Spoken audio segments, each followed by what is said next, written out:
The house, my childhood home. Home sweet home, they used to say. More like home sweet headache now. I'm Sarah, almost 40, single, and definitely not the sentimental type. Logic, science, facts, that's my jam.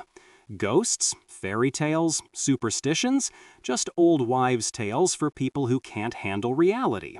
I'm here to clear this place out, fix it up, and get it off my hands. Sell it. Or maybe rent it out. Whatever. Just get it done. The first few days were a blur of boxes, dust, and decision-making. Keep this, toss that. Every item felt like a tiny weight, a memory I didn't necessarily want to unpack. But I kept at it. Practicality first. The living room, kitchen, even mom and dad's bedroom, all sorted, cleaned, almost ready for a fresh coat of paint. Piece of cake. I knew every inch of this place. Every creak, every loose floorboard, every hidden corner from my childhood games. This house was mine, my history, and I was the sole curator of its memories. An only child, remember? Just me. Always has been. But then there was the attic. Oh, the attic. A forgotten landmine of dusty relics and bad decisions. We'll get to it someday, Dad always said. Someday was now. And that someday was stretching into what felt like forever. After days of slogging through the main floors, I was bored and annoyed. This house was testing my patience. I hauled myself up the creaky stairs, flashlight in hand. The air was thick, heavy, smelling of old wood and forgotten dreams. Great, just what I needed. More dust, more junk. Boxes piled high, draped with sheets yellowed by time. I started with the easy stuff, old photo albums, random knickknacks, but it was endless. I needed space. There was this one spot, right near the chimney stack, where the floorboards felt a little off, older, more worn maybe.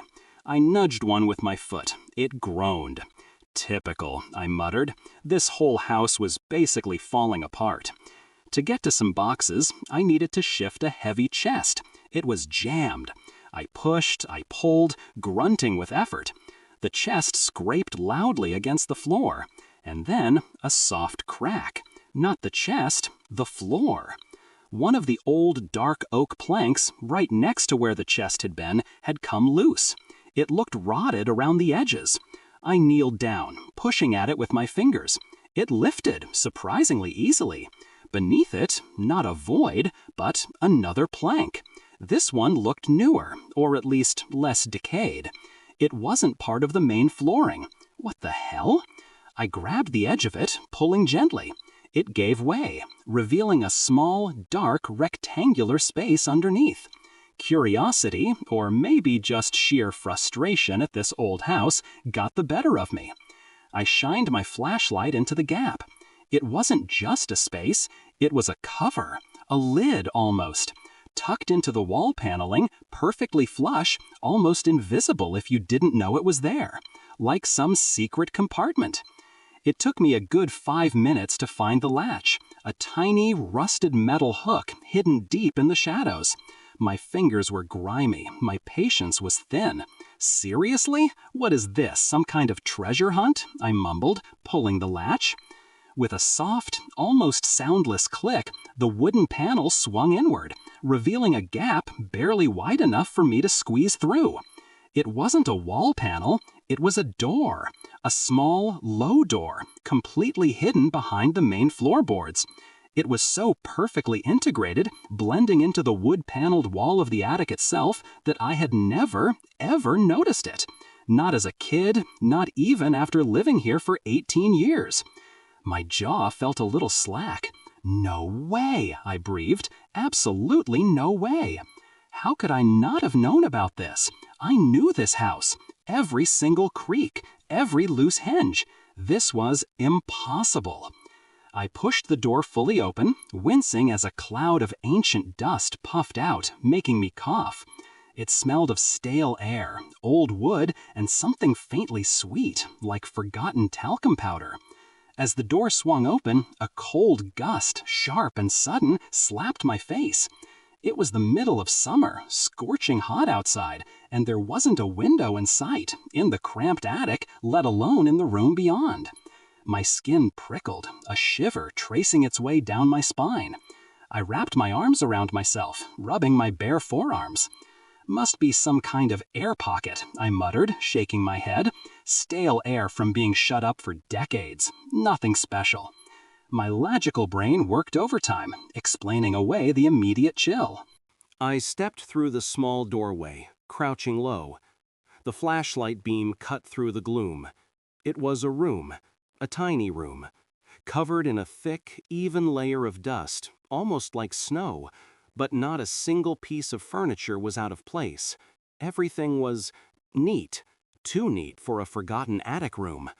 There was a small, dusty crib in one corner, a miniature wardrobe against the wall, and a stack of yellowed children's books on a tiny shelf. All old, all clearly untouched for a very, very long time. It was a child's bedroom, a perfectly preserved, perfectly forgotten child's bedroom. My eyes scanned the room, picking up details. A faded wallpaper with little blue birds, a small handmade quilt folded neatly at the foot of the crib. Every item seemed to scream of a presence that once filled this space. A child that wasn't me, and I was the only child. I always was.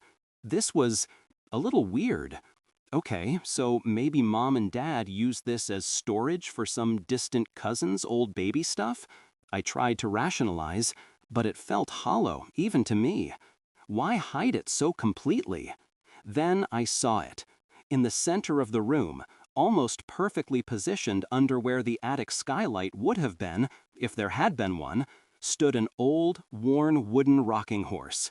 Its paint was chipped, its mane and tail were matted, but it looked ready to be ridden. I stared at it, just stared, my flashlight beam resting on its smooth, worn back. And then it moved. Just a tiny bit, a gentle, almost imperceptible sway. Like someone had just climbed off it, or nudged it. My breath hitched. I squeezed my eyes shut, then opened them again. The rocking horse was still, motionless. My heart hammered against my ribs, a dull, frantic drum. It's the air current, I told myself, my voice a little too loud in the confined space. From the door opening, or maybe the house settling. Old houses, you know, always creaking and groaning. I forced a laugh, but it sounded brittle. This damn house just wants me to go broke, doesn't it? All these problems. God damn it. I cursed under my breath, trying to regain my composure. But as I stood there, eyes fixed on the horse, a flicker of something else surfaced from the depths of my mind. A whisper, a vague, hazy memory from when I was very, very young. Before my logical brain had taken over, before I could explain everything away. Soft, gentle clattering sounds, always from upstairs, always above my bedroom. And sometimes a strange, high-pitched whistling, or a faint, almost melodic hum, like a lullaby, just out of reach. I remembered asking Mom about it once. Her soft smile. "Oh, that's just the house, darling. Old houses make noises. The wind whistling through the cracks, the wood settling." Dad would nod. Exactly. Just the house talking to itself. And I, a naive little girl, believed them. It was always the house talking. Nothing more, nothing less. I shook my head, trying to dislodge the memory. "No," I whispered, pushing the thought away. "Just a house. Old house noises. That's all it ever was. And this is just a hidden storage space for some old baby junk. Nothing else." My logic felt like a thin, cracking shell around me, barely holding against a growing, creeping sense of wrongness. My gaze drifted back to the rocking horse.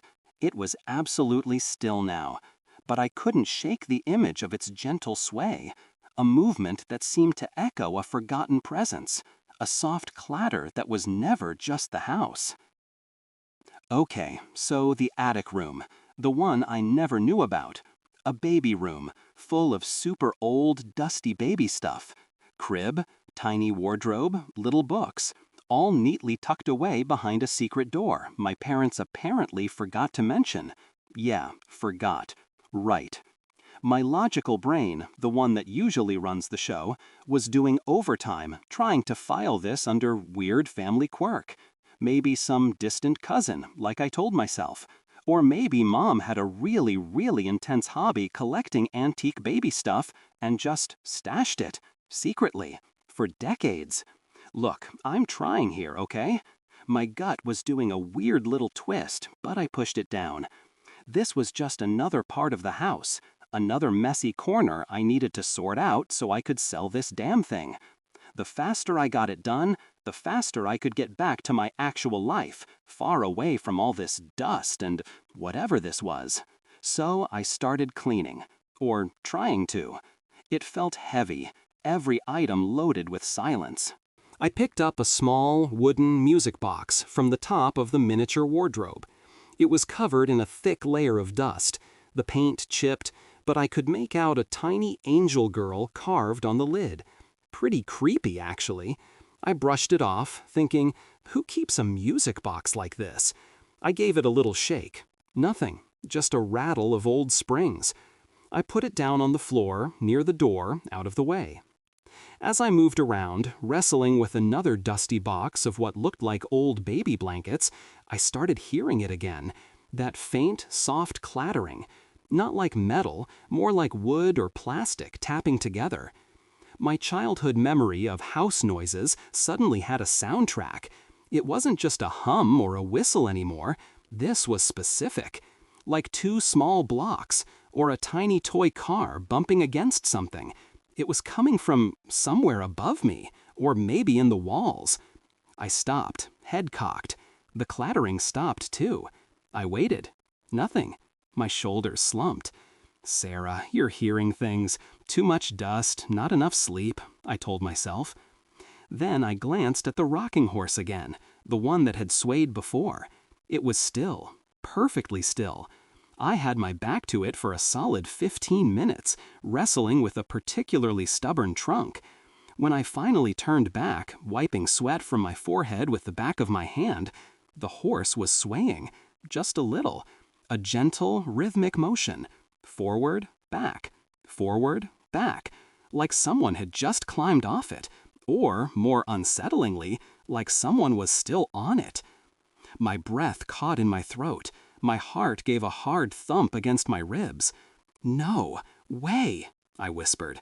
This wasn't the door. I'd closed it tight this time. There was no breeze, nothing. I felt that icy prickle on my skin again, the same one from when I first opened the door. I squeezed my eyes shut, then opened them. The horse continued its slow, deliberate rhythm. Rats, I muttered, my voice rough. I stomped my foot, trying to sound tougher than I felt. Definitely rats, or some big-ass squirrel got in here. Yeah, must be. Or wind, just a really localized gust of wind. My words sounded hollow, even to me. These damn old houses always got some kind of problem. I walked over, grabbed the horse's head, and forced it still. It felt stiff, heavy, and a little cold. I snatched my hand back, rubbing my palm. Ugh, gross. I quickly left the tiny room, pulling the hidden door shut behind me, almost slamming it. That night was rough. I crashed on the sofa in the living room, too tired to even think about going upstairs to my old bedroom. Too tired to think about that room. But sleep didn't come easy. Even from downstairs, with 2 floors and a thick ceiling between me and the attic, I could almost hear it. Faint. So faint I kept questioning if it was even real. A soft hum, like a faraway lullaby. Or sometimes a whisper. So tiny, like a child murmuring secrets. It was just at the edge of hearing, teasing my exhausted brain. I'd snap awake, straining my ears. Nothing. Just the hum of the fridge. Then, as I drifted off, it would start again. Jesus Christ, I mumbled into the cushion, pulling it over my head. Sarah, you're losing it. Too much stress, too many old memories. It's the neighbor's TV, or a cat. Definitely a cat. My logical explanations were starting to sound desperate, even to myself. And the dreams.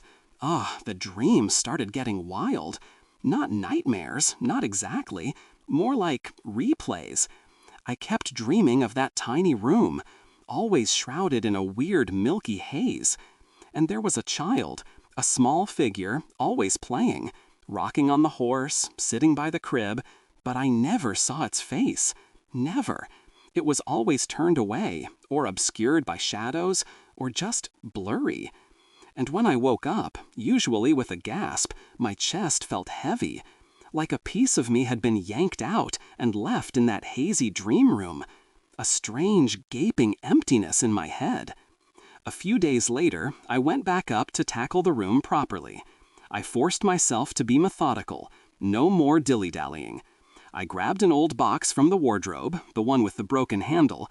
It was full of mismatched baby clothes. Underneath it, tucked deep into the bottom, was a small leather-bound notebook, or maybe an old photo album. I couldn't tell from the spine. It was damp, slightly warped. My fingers, grimy from dust, trembled a little as I opened it. Expecting old photos, maybe a baby's first words. Nope, not a single thing. Every page was either blank or had clean, precise rips where photos used to be, or whole sections of text sliced right out, like someone had gone through, page by page, and erased everything. What the actual hell? I snapped, a sharp burst of irritation. Who does this? What kind of messed up prank is this? My voice echoed in the tiny, silent room. It wasn't just forgotten junk, not anymore. This was deliberate. Someone had done this. My jaw tightened. Assholes. I threw the mutilated book back into the wardrobe, slamming the door shut. This house was really starting to get on my nerves. It wasn't just the house and the room either. Little things started to go missing. Stupid, mundane stuff. My car keys, for example. I'd put them on the kitchen counter, just like always. The next morning, gone. I tore the whole damn kitchen apart, yelling at the empty house like a crazy person. Hours later, I found them, tucked inside one of those yellowed baby books in the secret room. I almost lost it. My phone vanished from the living room coffee table once, only to reappear under my pillow in the main bedroom. Another time, my favorite mug, the one with the chipped rim, ended up on the top step of the attic stairs. Not in the attic, just sitting there, waiting. This is not funny, I screamed into the empty air, gripping the mug so hard my knuckles turned white. Whoever is doing this, cut it out. I'm going to call the cops, I swear to God. But I knew I wouldn't. What would I say? Officer, my house is moving my crap around? They'd just laugh. And I felt like I was already halfway to a straitjacket. One evening, I'd finally crashed out on the sofa downstairs, exhausted from another day of fruitless cleaning and even more frantic searching for my misplaced phone, which I finally found in the bathroom sink. Don't ask. I must have dozed off hard, because I was startled awake by a sound. So soft, so delicate, it felt like it was playing inside my head. Twinkle, twinkle, little star. It was the music box, the dusty, broken music box with the angel on top, the one I'd left on the floor near the secret room's doorway. It was playing, right there on the coffee table in front of me. The tune was slow, slightly out of key, a gentle, mechanical rendition of a lullaby. My eyes flew open, my heart jumped straight into my throat. The living room was dark, save for the faint glow of the street lamp outside.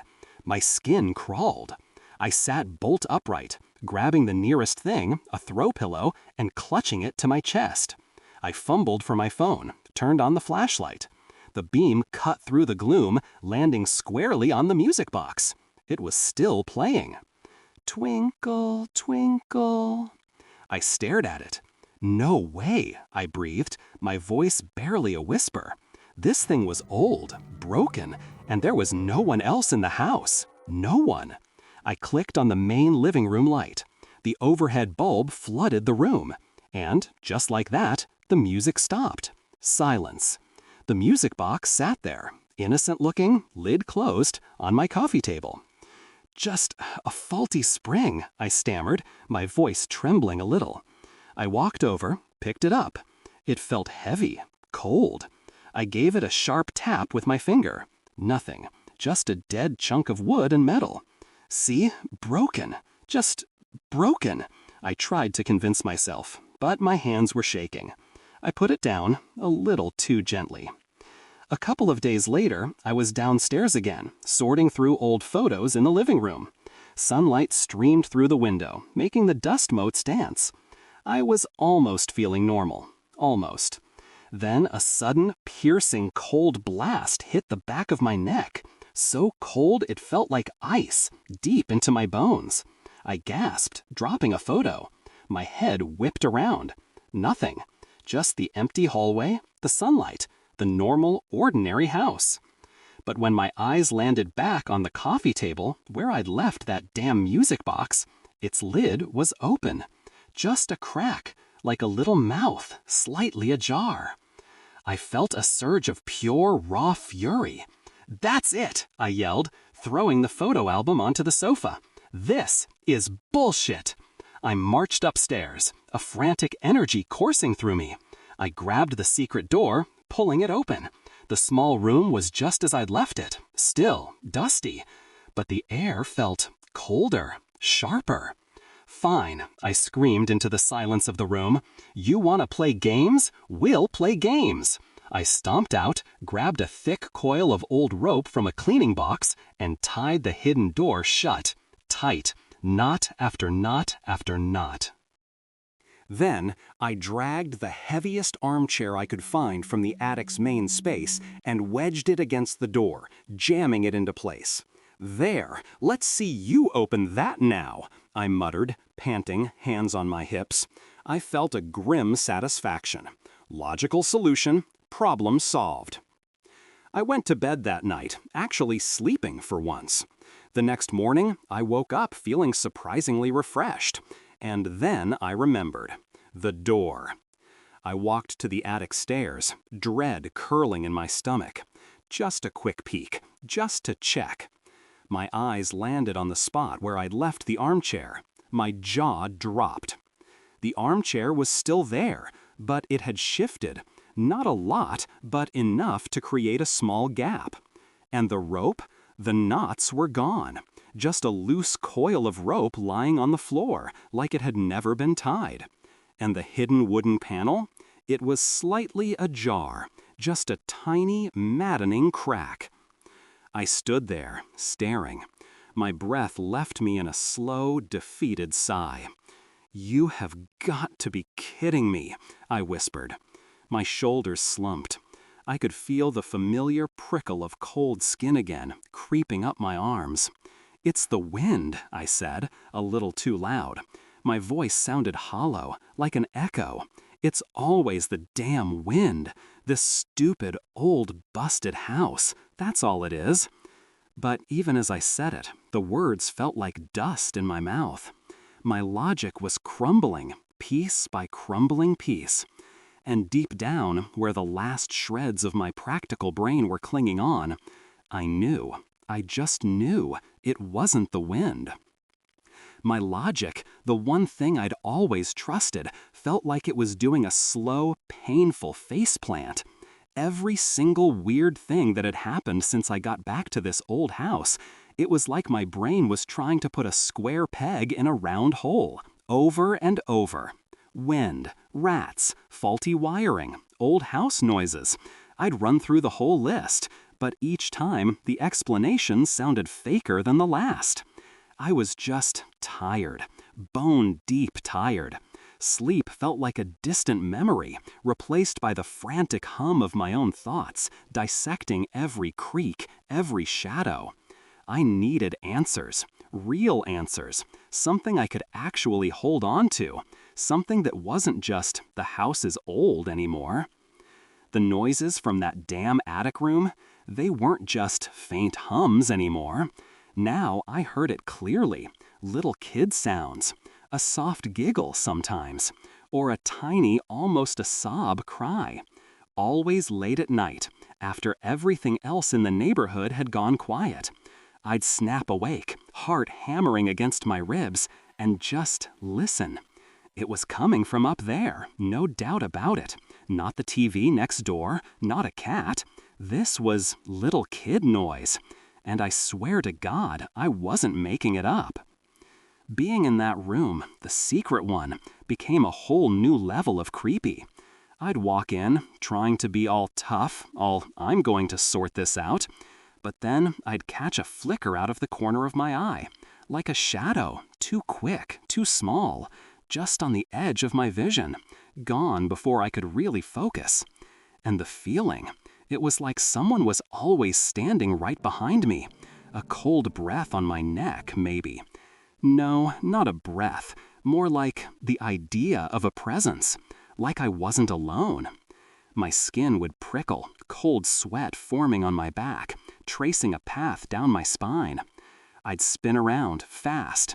Nothing. Empty air. Just dust motes dancing in the faint light filtering through the tiny window. One time, I pushed the hidden door open, my hands shaking a little, even though I told myself they weren't. The room was dark, but I could make out the rocking horse, and it was swaying. Not a gentle little movement this time. This was frantic, wild, back and forth, faster than anything a breeze could manage. It was like some invisible force was riding it, having a full-blown tantrum. My heart leaped into my throat. What the actual hell? I breathed, my voice barely there. I took a step forward, my hand reaching out, slow. I wanted to stop it, wanted to prove it was just some trick of the house. But the second my fingers were almost there, almost touching the cold painted wood, it froze, stopped dead, like someone had slammed on the brakes. Just like that. The sudden stillness was almost worse than the frantic rocking. I snatched my hand back, like I'd touched a live wire.